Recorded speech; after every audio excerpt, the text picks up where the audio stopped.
संविधान की शपथ लेके आए हुए जो मुख्यमंत्री पुलिस को सलाह दे रहे हैं एनकाउंटर कि कोई यदि पुलिस को चैलेंज करता है तो उसको 48 घंटे में जवाब देना है, ज्यादा लेट नहीं हो। जदयू के एक एमएलए ने कह दिया 50% अपराधी यादव। 50% से कम तो लोग में है नहीं। पूरे क्रिमिनोलॉजी का हम समझते हैं कि 50% वही लोग हैं। मुख्यमंत्री ने इशारे से कह दिया एनकाउंटर करते समय जाति पूछ कर। मैं तो पुलिस वाले को कहूँगा भाई पूछो, जाति पूछकर ही गोली चलाइए, इसे मत चलाइए। मुठभेड़ों के नाम पे हजारों लोगों को मार दिया गया है।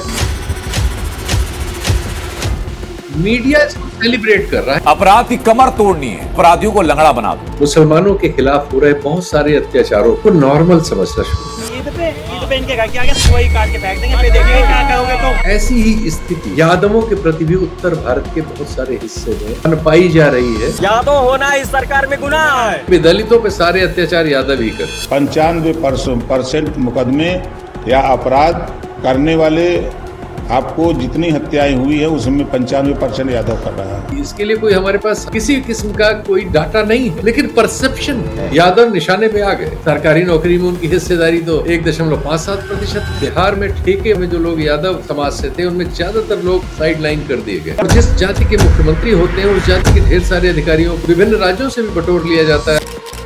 उत्तर प्रदेश में मंत्री हैं वो राजपूत समाज से आते हैं और वो राजपूत लोगों को ज्यादा प्रतिनिधित्व देते हैं। आप उनको पद्म और दूसरे पुरस्कार देते हैं जो खुलेआम जाति की बात करते हैं। एक महामंडलेश्वर जी हैं, वो ब्राह्मण में ही बता रहे हैं कि ये फला फला ब्राह्मणों के जो हिस्से हैं वो नीच ब्राह्मणों, अधम ब्राह्मणों की चर्चा चलाई गई। हमारे यहाँ कुछ ब्राह्मण सरयू पारियों में अच्छे नहीं माने, उनके यहाँ ऊंचे कुल के लोग अपनी बेटी नहीं देते। ये सब नीच ऊंच ये सब क्या है?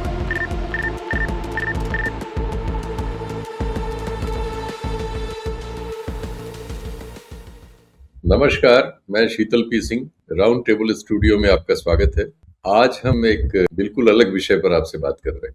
बिहार में एक राजनेता जो एमएलए है, उन्होंने अभी बयान दिया कि 50% यादव जो है वो अपराधी होते हैं। 50% वही लोग हैं। स्वाभाविक है कि मारे जाएंगे। वहां के मुख्यमंत्री जी ने बयान दिया, जो यादव नहीं है लेकिन पिछड़ी जाति से आते हैं, कि हमने पुलिस वालों को कहा है कि एनकाउंटर करते समय जाति पूछ लिया करें। मैं तो पुलिस वाले को कहूँगा भाई पूछो, जाति पूछकर ही गोली चलाइए। आप सोचिए, संविधान की शपथ लेके आए हुए सज्जन जो मुख्यमंत्री हैं वो अपनी पुलिस को सलाह दे रहे हैं एनकाउंटर, यानी प्रोसिक्यूटर है वो स्वयं ही जज बन जाता है और न्याय भी कर देता है और जल्लाद भी बन जाता है। प्रोसिक्यूटर भी है, जज भी है, जल्लाद भी है, सब खुद ही हो जाता है और एक आदमी को अपने हिसाब से मार देता है। तो उसमें वो कह रहे हैं कि जाति पूछ लेना चाहिए। कुछ ऐसा वातावरण इस समय है कि ये जो हम राजनीति कर रहे हैं, सामाजिक विमर्श चला रहे हैं, इन सब चीजों में हमने किसी किसी को निशाने पे ले रखा। ये तो अब बहुत कॉमन सा है कि अगर किसी मुसलमान को अपराधी को पकड़ लिया तो उसका एनकाउंटर हो जाए।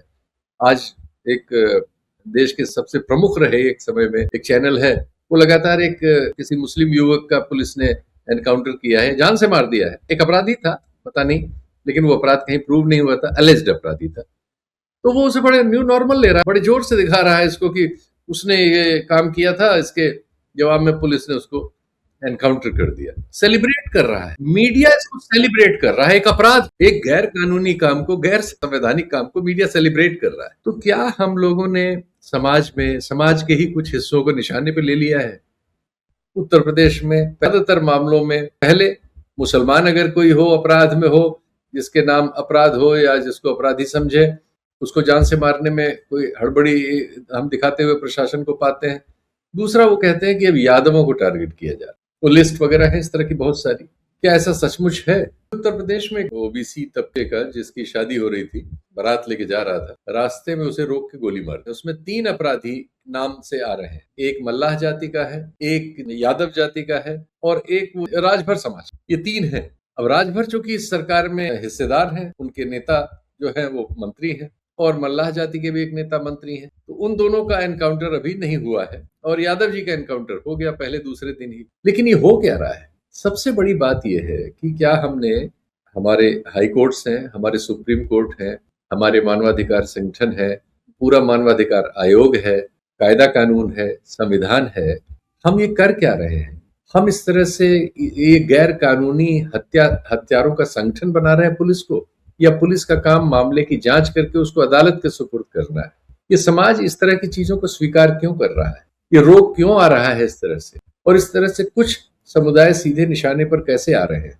एक राजनीतिक पार्टी का एमएलए एक प्रदेश में कह रहा है कि सारे अपराधी यादव होते हैं, वहां का मुख्यमंत्री कह रहा है कि एनकाउंटर करने से पहले जाति पुलिस को पूछ लेना चाहिए, और हमारे प्रदेश में तो ये बार बार कहा जाता है कि अपराधियों की दो ही जगह है। मुख्यमंत्री कहते हैं संविधान की शपथ लेके, इशारा करते हैं, सदन में करते हैं, मतलब एक वो कहते हैं जेल में है या हाथ ऊपर को दिखाते हैं कि ऊपर, यानी चांद से मारने के लिए। तो संविधान को चलाने वाली जो संस्थाएं हैं और जो पालन करने का जो ढांचा है, वो खुद को अपने को उसने एक संगठित अपराध गिरोह में बदल लिया और समाज ने उसकी स्वीकृति दे दी है। और ये कैसे तय करता है समाज कि ये अमुक जाति या अमुक धर्म के लोग या अमुक इलाके के लोग अपराधी हैं और बाकी सब संत हैं। आजकल तो उत्तर प्रदेश में एक और बात है, उत्तर प्रदेश में कई पत्रकार और कई नेता भी और कई व्यक्तिगत तौर पर भी लोग ये कहते हैं कि ब्राह्मणों के खिलाफ बहुत अत्याचार हो रहा है। उनका कहना है कि ब्राह्मणों को, मुसलमानों के बाद ब्राह्मणों का ज्यादा एनकाउंटर हो रहा है। तो अलग अलग जातियां अपने अपने को विक्टिम बताती हुई मिल रही हैं। इसमें ये यादव जाति पे टारगेट है, इस पर मैं थोड़ी सी अलग से बात करना चाहता हूं। वैसे तो ये समस्या, जैसा मैंने बताया, कि संविधान विरोधी है, किसी भी किस्म के तर्क की विरोधी है, गैर कानूनी है और राज्य द्वारा किया जाने वाला खुला अपराध है, जिसको निश्चित तौर पर हमारे हाई कोर्ट्स और सुप्रीम कोर्ट्स को देखना चाहिए ही नहीं, उस पर हस्तक्षेप करना चाहिए। और जो मानवाधिकार संगठन बने हुए हैं, आयोग है, उन सबको तत्काल हस्तक्षेप करना चाहिए, क्योंकि ये संख्या सैकड़ों में नहीं हजारों में जा चुकी है और एक प्रथा सी बनती जा रही है। हम जैसे पत्रकारों के पास बहुत सारे लोग बहुत सारी सूचनाएं भेजते रहते हैं। हमें बहुत सारी उन चीजों की छानबीन करनी होती है, उसमें बहुत सारा गल्प होता है, लोगों की अपनी धारणाएं होती है चीजों के बारे में, कुछ इच्छा होती है, कुछ कष्ट होते हैं, कई बार बढ़ा चढ़ा के बताते हैं, कई बार झूठी सूचनाएं होती हैं, कई बार हम लोगों को फंसा देने के लिए कि एक झूठी सूचना हमारे जरिए चलवा दें, फिर हम पे कहीं मुकदमा कर दें और फिर हमें परेशान करें, ये सब भी होता है। लेकिन बहुत सारी चीजें ऐसी भी आती हैं कि हम चकित रह जाते हैं। जैसे मेरे पास इस तरह की लगातार सूचनाएं विभिन्न विश्वविद्यालयों से, सरकारी नौकरियों के ढांचे से, और एक तो ऐसी सूचना है जो अजीब लगती है कि हमारे यहाँ जो टैक्स विभाग है देश का, उसमें जो शीर्ष के पद हैं, पिछले मोदी जी और शाह जी के जमाने में ज्यादातर उन पदों पर वो एक जाति विशेष के लोगों को भरते हैं या उनको प्रमुख पद देते हैं। अगर किसी दूसरी जाति के आदमी को कार्यकारी काम भी होता है तो उसको परमानेंट नहीं करते, उसकी जगह वो उस जाति के लोगों को लाते हैं। विभिन्न राज्यों के सेक्रेटरीज के बारे में, चीफ सेक्रेटरीज के बारे में ऐसा कहा जाता है कि वो भी एक खास जाति से ही उनको पसंद है, उस जाति के लोगों को ही वो ज्यादातर प्रमोट कर रहे हैं। चुनाव आयुक्त के बारे में, जो मुख्य चुनाव आयुक्त हैं, उनकी जाति को लेकर इसी तरह की बात की जाती है और कहा जाता है कि जो प्रेजेंट डिस्पेंसेशन है, जो हमारे यहाँ, जैसे मैंने बताया था ना कि जातियों के विभिन्न टर्म है, कुछ स्लैंग में है, कुछ रेगुलर में है। व्यापार करने वालों की एक जाति है, क्षत्रियों को, राजपूतों की इनका एक हिस्सा है, ब्राह्मण है, कायस्थ हैं, सवर्णों की जातियों में ही ज्यादा इस तरह की घुड़दौड़ है। तो उसका जिक्र होता है कि साहब ये इस जाति को ज्यादा प्रमुखता देते हैं इन चीजों में।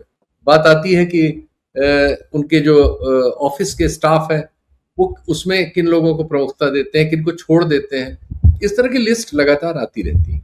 यानी जाति हमारे समाज में जो हमारा प्रशासनिक संचालन है और जो राजनीतिक संचालन है उसका सबसे प्रमुख अवयव है। इसमें ये जानबूझकर, धर्म भी है लेकिन जाति भी है, इसमें बहुत सारे हिस्सों को हम अपने राजनीतिक सामाजिक विमर्श में और प्रशासनिक विमर्श में टारगेट भी करते हैं। यादवों के बारे में ये बात इस कार्यक्रम में मैं ज्यादा बार बार इसलिए कर रहा हूं कि ये बार बार उभर के आ रही है कि पिछले कुछ समय से, या जब से हम कहें भारतीय जनता पार्टी की जब से सरकार आई है, मोदी जी के नेतृत्व वाली, इसमें ये उनकी ओर से शिकायत बार बार आ रही है और उसके विधायक कहेंगे या मुख्यमंत्री कहेंगे तो इनकी पुष्टि होने लगती है कि आप उन्हें निशाने पे ले रहे हैं। बताया जा रहा है कि बिहार वगैरह में, ठेके वगैरह में जो लोग यादव समाज से थे, उनमें ज्यादातर लोग साइड लाइन कर दिए गए। जो अधिकारी यादव समाज से आते हैं उनको अच्छी पोस्टिंग्स मिलना मुश्किल होता है।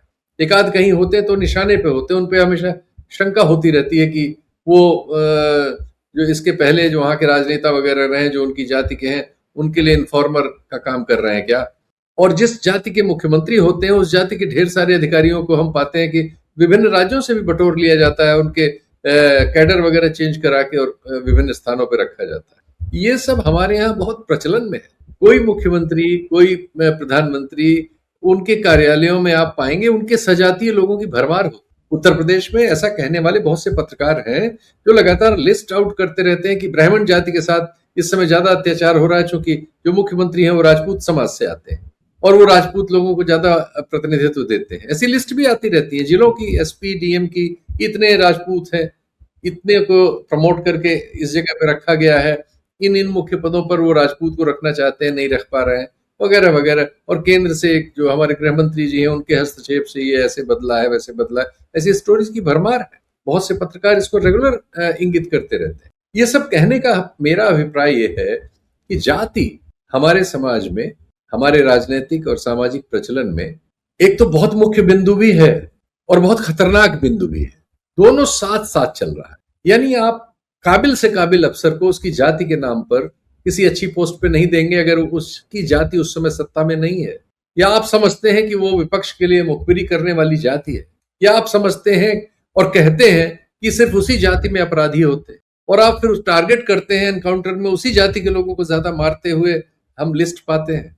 ये जो परिस्थिति है ये मतलब समझ से परे है। और जब इसको कोई दुनिया में अध्ययन करके, आप तो करेंगे नहीं, लेकिन आंकड़े तो तैयार हो ही रहे हैं, तो कोई दुनिया में अध्ययन करके देगा तो आप उसे षड्यंत्र बताने लगेंगे, आप उसमें सोरोस ढूंढने लगेंगे, कुछ और डीप स्टेट ढूंढने लगेंगे, कुछ और बताने लगेंगे। ठीक आप नहीं करेंगे, चीजों को इतने स्तर पर खराब होने देंगे कि आप उनको पद्म और दूसरे पुरस्कार देते हैं जो खुलेआम जाति की बात करते हैं, जो कह रहे हैं, जैसे मैंने शुरुआत में कहा कि एक महामंडलेश्वर जी हैं, वो ब्राह्मण में ही बता रहे हैं कि ये फला फला ब्राह्मणों के जो हिस्से हैं वो नीच हैं। ये सब नीच ऊंच ये सब क्या है?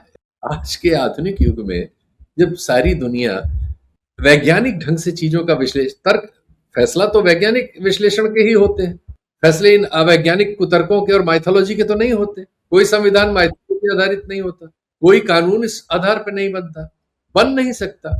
तो हम जीवन में उसको प्रचलन में क्यों ऐसी चीजों को उपस्थित किए हुए? तो आज के इस कार्यक्रम में मैं इस बात को लेना चाह रहा हूं कि क्या यादवों को इसलिए कि वो राजनीतिक रूप से उत्तर प्रदेश और बिहार में जो दल उनकी जाति के नाम पे अपने आप को घोषित करते थे, या जिनको माना जाता था कि उनका ज्यादा समर्थन है, वो चुनाव नहीं जीत पाए हैं, तो इसलिए उस जाति के सामान्य आबादी को, प्रशासनिक अधिकारियों को और अन्य युवाओं वगैरह को क्या उनके साथ भेदभाव हो रहा है?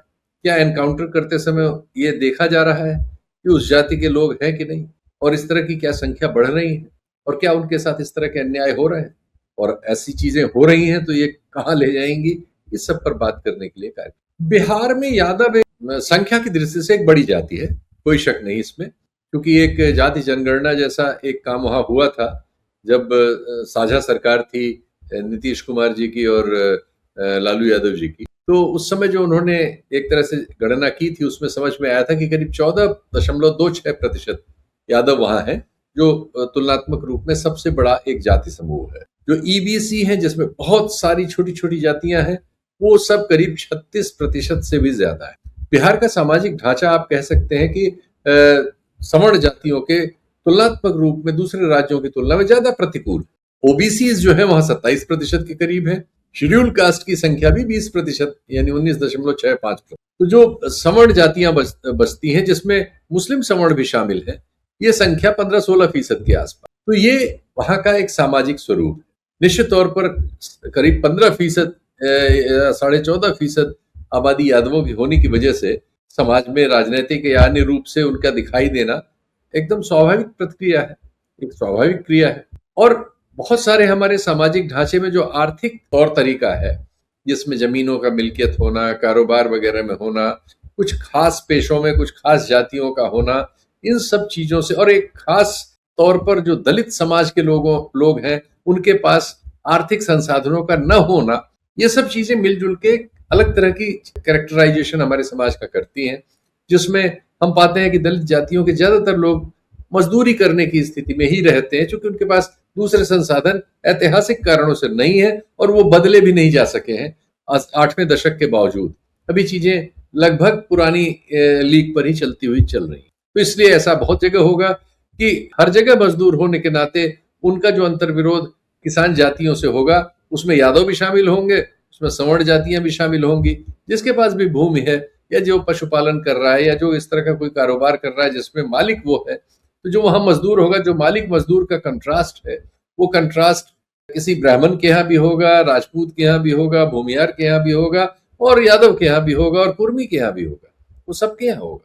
तो वो कंट्रास्ट होते हैं। लेकिन क्या उनमें से हम चूज करके ऐसे किसी मामले में कहेंगे कि दलितों पे सारे अत्याचार यादव ही करते? इस तरह की जब धारणा कोई बनाता है किसी, ये इसके लिए कोई हमारे पास सामाजिक अध्ययन, कोई सरकारी अध्ययन, किसी किस्म का कोई डाटा नहीं है, लेकिन परसेप्शन है।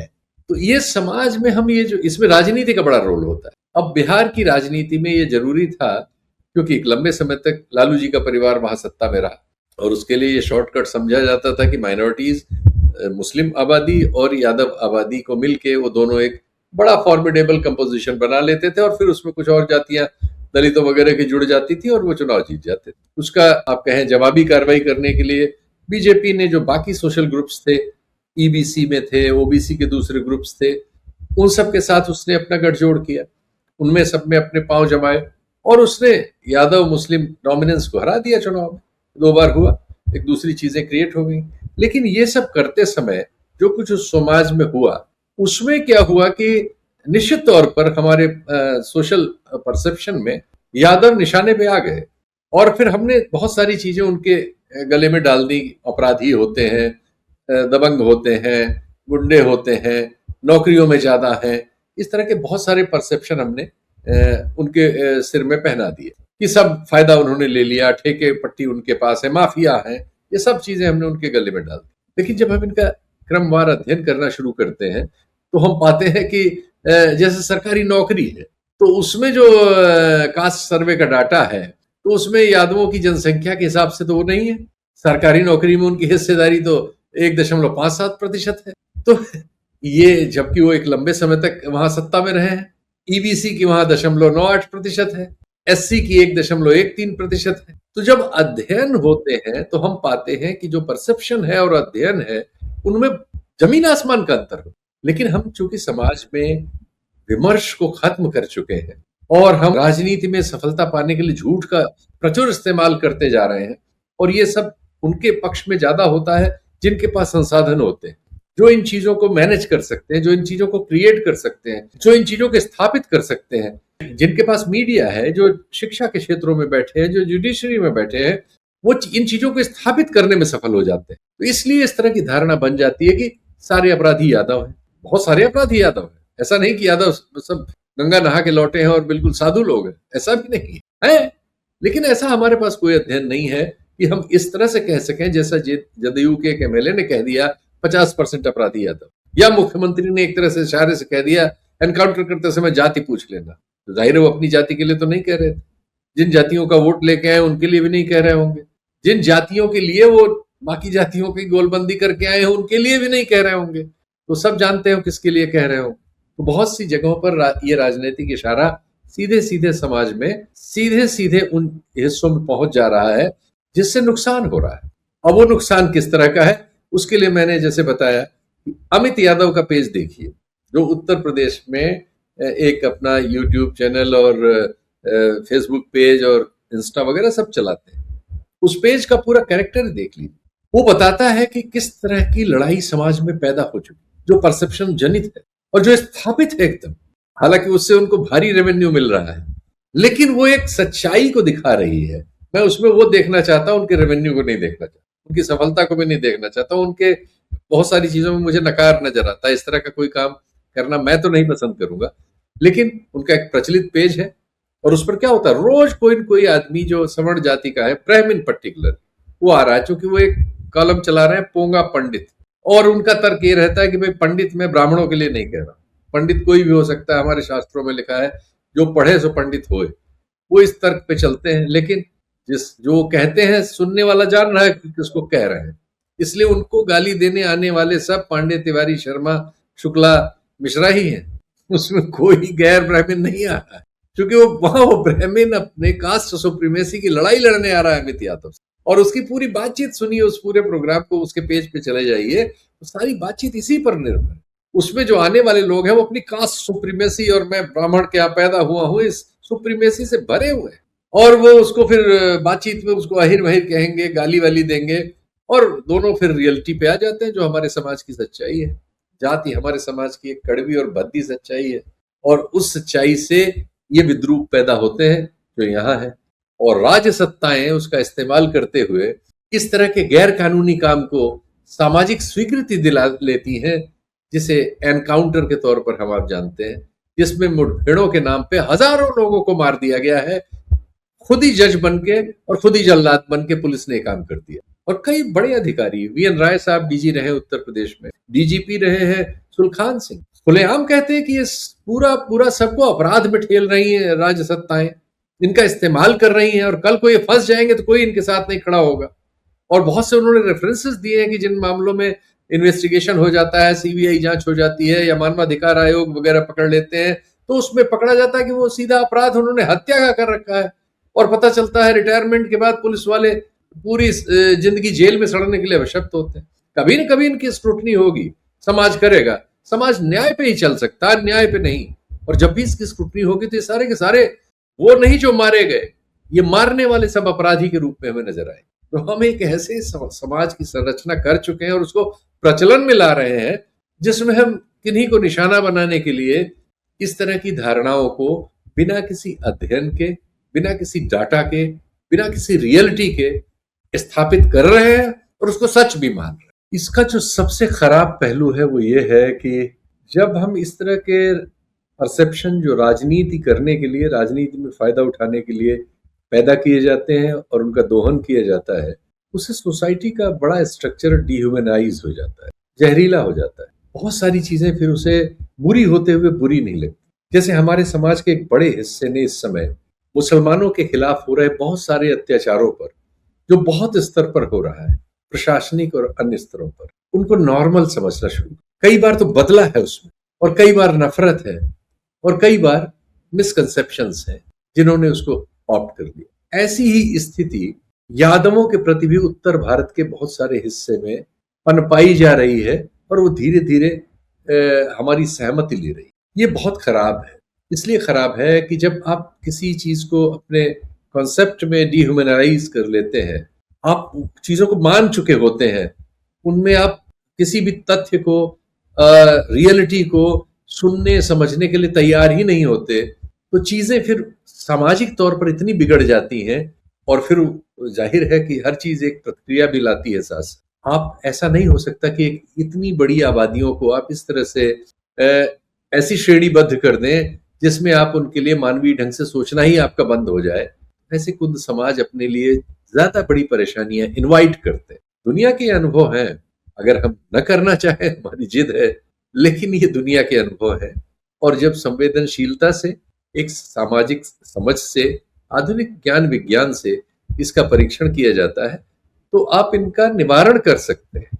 सच्चाई जरूरत यह है इस दौर की कि हम इन चीजों का निवारण करें, न्याय पर चलें, गलत को गलत कहें, सही को सही कहें, तथ्यों के आधार पर जाएं, अध्ययन करें, तब किसी के बारे में निष्कर्ष लें। वरना हम इस तरह के परसेप्शन के हमेशा शिकार होंगे, और ये शिकार होने में हम क्या क्या कीमत उसकी चुकाएंगे वो तखमीना हम उस समय नहीं लगा सकेंगे जिस समय हम शिकार होते हैं। आज इस कार्यक्रम के जरिए इतना ही कहने की कोशिश है कि किसी भी चीज को उसकी एकदम फेस वैल्यू पे स्वीकार मत कर लीजिए। कोई एक पोस्टर आता है जो कहता है कि 50% यादव अपराधी हैं, टेलीविजन में भी वही खबर आती है, उसी नेता का बयान चलाया जाता है, सोशल मीडिया पे भी आप उसी को देख लेते हैं, उसको सच मान लेते हैं। सवाल खड़ा करिए, अपने आप से भी सवाल करिए। ऐसा होता नहीं है। बस इतना ही कोशिश बार बार यही है कि आप शक करिए। शक करना बहुत जरूरी है। सब चीजों को जो कहते हो न मान लीजिए।